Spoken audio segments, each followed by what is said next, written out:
7th April నుంచి మేము all 12 యూనివర్సిటీస్లో contract teachers మా ప్రొటెస్ట్ మొదలుపెట్టాము. 19th April నుంచి మేము ఇండెఫినెట్ స్ట్రైక్ చేయడానికి సిద్ధమయ్యాము. కానీ చాలా అన్ఫార్చునేట్ విషయం ఏంటంటే డెమోక్రటిక్ రైట్ ఉంది మాకు ఇక్కడ టెంట్ పెట్టుకోవడానికి. ఇండియన్ కాన్స్టిట్యూషనే మాకు అధికారం ఇస్తుంది మా ప్రొటెస్ట్ చేయడానికి. అయినా కూడా మా వీసీ గారు మాకు పర్మిషన్ ఇవ్వలేదు.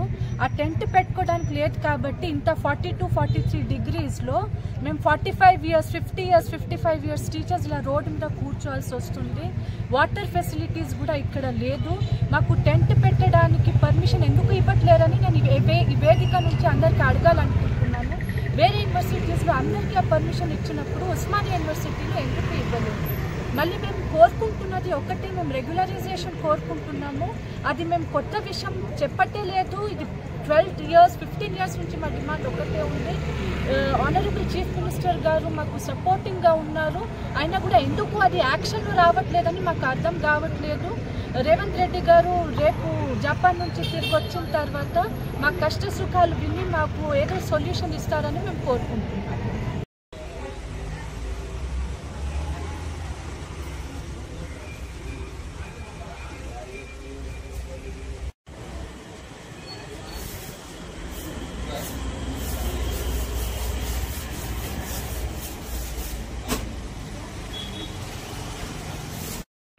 గ్రామ దేవతలు, ఈ గ్రామ దేవతలు ఇక్కడ ఉన్నటువంటి నాగమ్మ తల్లికి ఉండగా తెలంగాణ రాష్ట్రంలో గౌరవనీయులు రేవంత్ రెడ్డి గారి సారథ్యంలో ఉప ముఖ్యమంత్రి భట్టి విక్రమార్క గారు, అగ్రికల్చర్ మినిస్టర్ తుమ్మల నాగేశ్వర గారి నాయకత్వంలో తెలంగాణ రాష్ట్రంలో వానాకాలం పంటలు కాళేశ్వరం ప్రాజెక్టు కూలిపోయి ఉండగా 66.7 లక్షల ఎకరాల్లో రికార్డు స్థాయిలో 153.5 లక్షల మెట్రిక్ టన్నులు వరి ధాన్యం పండించిన విషయం ఆ ఘనత మీకే దక్కిందని చెప్పి నేను చేస్తున్నా.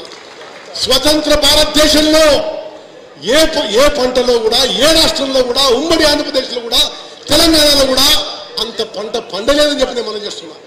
ఇది కాళేశ్వరం ప్రాజెక్టు కూలిపోయి ఉండగా వానాకాలంలో 153.5 లక్షల మెట్రిక్ టన్నులు పండితే ఇప్పుడు యాసంగి పంటలో 57 లక్షల ఎకరాల్లో 127.5 లక్షల మెట్రిక్ టన్ను వరి ధాన్యం పండింది. ప్రభుత్వం చేసిన తప్పిదాల వల్ల ప్రజాపాలన కావాలనేసి ప్రభుత్వాన్ని గెలిపించారు ప్రజలందరూ. కానీ ఫిర్జాదిగూడల SNDP ప్రాజెక్టు మాత్రం ఎక్కడ ఓలేసిన గొంగడ, ఎక్కడేసిన గొంగడ అక్కడే అన్నట్టు ప్రతి ఒక్కరు కూడా నిర్లక్ష్యం చేస్తూ ఉన్నారు. ఫిర్జాదిగూడల 10 నిమిషాలు వర్షం పడితే ఇళ్లకి వెళ్ళలేని పరిస్థితి. స్కూళ్ళకి 4-5 రోజులు. లాస్ట్ ఫ్లడ్స్ వచ్చినప్పుడు ప్రతి ఒక్కరు కూడా సర్టిఫికేట్స్ పోయినాయనేసి ఇక్కడే ధర్నాలు చేసినాం.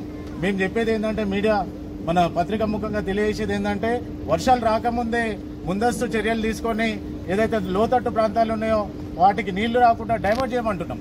SNDP ప్రాజెక్టు కొంచెం నిర్లక్ష్యం లేట్ అయినప్పటికీ ఏదైతే ఫ్లడ్స్ పైనుంచి వచ్చే నీళ్ళని మొత్తం చెర్లలకు డైవర్ట్ చేయాలనేసి మా విజ్ఞప్తి. అలాగే కమిషనర్ గారికి కూడా ఒక మెమరాండం ఇవ్వడానికి వచ్చినామో ఆయన లేరు, మళ్ళీ రేపు కలుస్తా ఉన్నారు. తక్షణమే ఏదైతే వాటర్ ఫ్లడ్స్ ని డైవర్ట్ చేసే కార్యక్రమం చేయాలనేసి రిక్వెస్ట్ చేస్తా ఉన్నాం. Thank you.